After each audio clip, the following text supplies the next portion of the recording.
Not you complaining about a budget while you rolling back protections. I'm looking at you, NLRB. I took notes. Let's talk about this. Let me catch you up real quick. The NLRB, which is the National Labor Relations Board, they are an agency that oversees unions, labor complaints, unfair labor practices. They spent much of last year frozen. Why, you ask? Because President Trump removed board member Gwen Wilcox, which left the board without enough members to have a quorum, which is what's needed to issue major decisions. That firing triggered a legal battle, which eventually ended up in the Supreme Court. All that was happening, the 16,000 labor cases were piling up.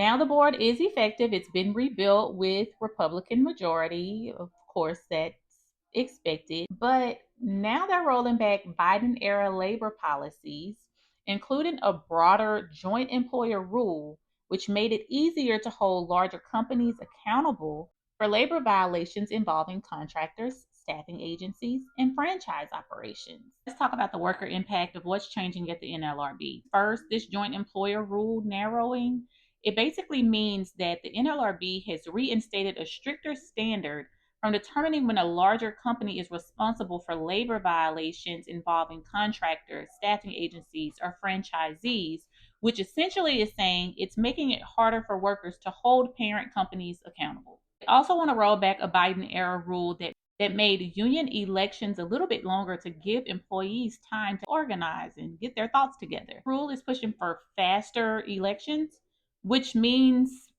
rush decisions for employees. Also considering rolling back the make whole rule under workers' compensation. Essentially, if that's rolled back, workers who win labor law violation cases could receive less compensation for the harm they experience. Gig worker and independent contractor classifications still remain a target. This determines who is entitled to federal labor law protections and organizing rights. At the same time, while they're cutting labor rights, they're still wanting to explain the need for this budget. I'd cut it too. But for real, we need our NLRB and we need it whole. Let me know what you think about this in the comments.